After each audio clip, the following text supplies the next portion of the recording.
நம் தேவனாகிய இயேசு கிறிஸ்துவினால் உங்களுக்கு கிருபையும் சமாதானமும் சந்தோஷமும் உண்டாவதாக. இன்னைக்கு பார்க்கவிருக்கிற வேத பகுதி வெளிப்படுத்தின விசேஷம் 12வது அதிகாரம் வசனம் 17. Revelation chapter 12 verse 17.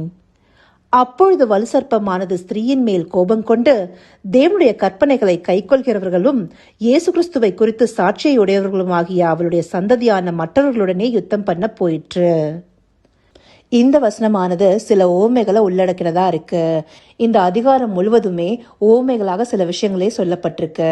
இந்த வசனத்துடைய துவக்கத்துல சொல்லப்பட்ட வலு சர்ப்பம் ஸ்திரீ எதை குறிக்குதுன்னு சொல்லி நம்ம முதலாவதாக பார்க்கலாம். வலு சர்ப்பம் என்பது சாத்தானையே குறிக்கிறதாக இருக்கு. இத இந்த அதிகாரத்துடைய 9வது வசனம் தெளிவா காண்பிக்குது. உலகம் அனைத்தையும் மோசம் போக்குகிற பிசாசு என்றும் சாத்தான் என்றும் சொல்லப்பட்ட பழைய பாம்பாகிய பெரிய வலு சர்ப்பம் தள்ளப்பட்டது. இந்த வசனத்துல தெளிவா கொடுக்கப்பட்டபடி வலு சர்ப்பமானது சாத்தானையே குறிக்குது. இங்க ஸ்திரீன்னு சொல்லப்பட்டிருக்கிறது இஸ்ரவேல் தேசத்தை குறிக்குது. இதை நம்ம புரிந்து கொள்வதற்கு இந்த அதிகாரத்தின் துவக்கத்திலிருந்து ஒரு ஸ்திரீயை பற்றி குறிப்பிட்டு அந்த ஸ்திரீ கர்ப்பவதியா இருந்து பிள்ளை பெறும்படி பிரசவ வேதனைப்பட்டு அலறினாலும் சொல்லப்பட்டிருக்கு. அந்த ஸ்திரீ ஒரு ஆண் பிள்ளையை பெற்றதாகவும் அந்த பிள்ளையை பட்சித்து போடும்படியாக ஒரு பெரிய வலு சர்ப்பமானது அந்த ஸ்திரீக்கு முன்பாக நின்றதையும் அந்த ஆண் பிள்ளை சகல ஜாதிகளையும் இருப்புக்கோளால் ஆளுகை செய்வார்னும், முக்கியமா 5வது வசனத்துல அவளுடைய பிள்ளை தேவலத்திற்கும் அவளுடைய சிங்காசனத்திற்கும் எடுத்துக்கொள்ளப்பட்டதுன்னு சொல்லப்பட்டிருக்கு. இங்க பிள்ளைன்னு சொல்லப்பட்டிருக்கிறது ஆண்டவராகிய இயேசு கிறிஸ்துவே குறிப்பிட்டிருக்கு. அவர் பிறந்தது இஸ்ரவேல் சந்ததியின் இடத்திலிருந்து.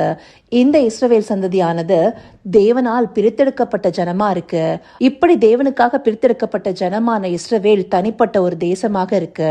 இந்த தேசத்தின் மேல வலுசற்பமான சாத்தானானவன் கோபம் கொள்கிறான். அவர்களுக்கு விரோதமாக அநேக காரியங்களை செய்யறான்.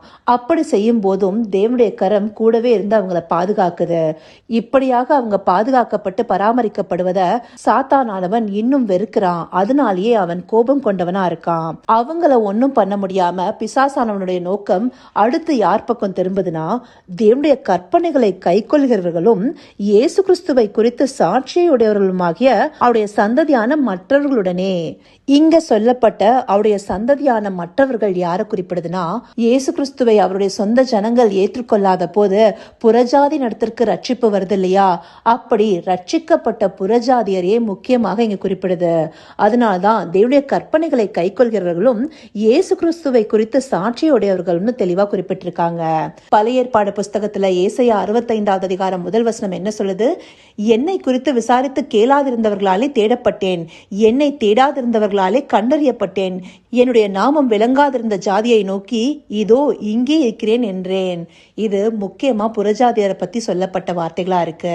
அங்க மாத்திரம் இல்ல, அப்போஸ்தலர் நடபடிகள்லயும் அநேக இடத்துல அப்போஸ்தலர்கள் தாமே சொல்லியிருப்பாங்க, யூதர்கள் வசனத்தை புறக்கணிச்சதுனால புறஜாதியர் இடத்துல வசனத்தை பிரசங்கிக்க போறதா சொல்றாங்க இல்லையா.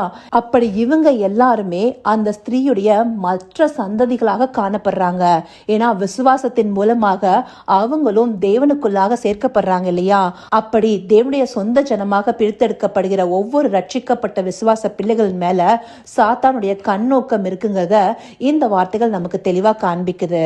பழைய பாம்பாகிய வலு சர்ப்பமானது பூமியில தள்ளப்பட்டதுன்னு சொல்லப்பட்டிருக்கு. முக்கியமா இந்த 12வது அதிகாரம் 12வது வசனத்துடைய பின்பாதிய பார்த்தோம்னா, ஐயோ பிசாசானவன் தனக்கு கொஞ்ச காலம் மாத்திரம் ஒன்றென்று அறிந்து மிகுந்த கோபம் கொண்டு உங்களிடத்தில் இறங்கினபடியால் உங்களுக்கு ஆபத்து வரும் என்று சொல்ல கேட்டேன்.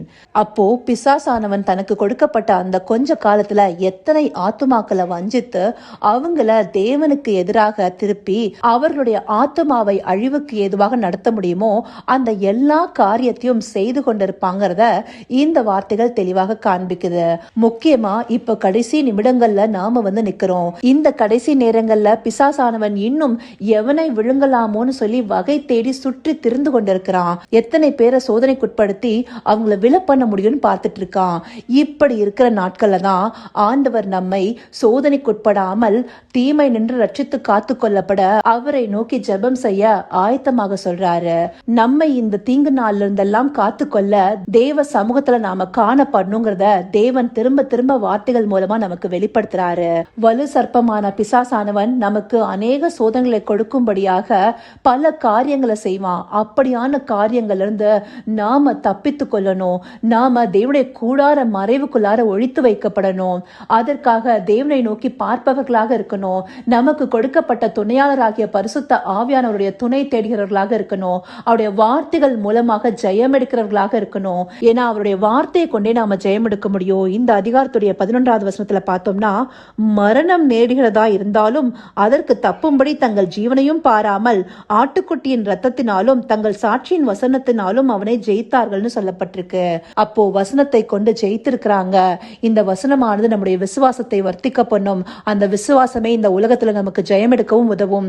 இதையெல்லாம் அறிந்து கொண்டு இந்த கடைசி நாட்கள்ல பிசாசானவன் கொண்டு வருகிற சோதனைகள் இரண்டெல்லாம் நாம தப்பு பிழைக்கும்படியாக தேவனை நோக்கி பார்த்து அனுதினமும் அவருடைய சமூகத்துல காணப்பட்டு அவருடைய பரிசுத்த ஆவியானோடு ஐக்கியப்பட்டு அவருடைய வார்த்தைகளை கை கொண்டு நடக்கிறவர்களாக மாற அவரை நோக்கி பார்ப்போமா? கர்த்தாவே, தேவாதி தேவனே, உமக்கே இந்த வேளையில் நன்றி செலுத்துகிறோம் ராஜா. அப்பா, உம்முடைய வார்த்தைகளை அனுதினமும் அனுப்பி சோதனை நின்று ரட்சித்து காத்து கொள்ளப்பட உம்மை நோக்கி நாங்க பார்க்கணுங்கிறத எங்களுக்கு நினைவுபடுத்துற தயவிற்காய் நன்றி தகப்பனே.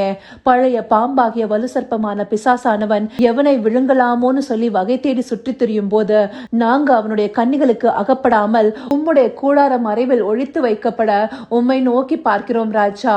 ஆண்டவரே, அனுதினமும் உம்முடைய சமூகத்தை தேடி ஜெபத்தினாலும் வார்த்தைகளினாலும் ஆவியானுடைய ஐக்கிய எங்களை சோதனை நின்று ரட்சித்து காத்து கொள்வதற்கு தேவரீர் எங்களுக்கு தயவு பாராட்டுங்கப்பா. அப்படியே நீங்க எங்களை நடத்த போகிற கிருபைக்காய் நன்றி. சகலவித துதி மகிமை கனம் யாவும் ஒருவருக்கே செலுத்துகிறோம். இயேசு கிறிஸ்துவின் மூலமாய் வேண்டிக் கொள்கிறேன் பிதாவே. ஆமேன், ஆமேன்.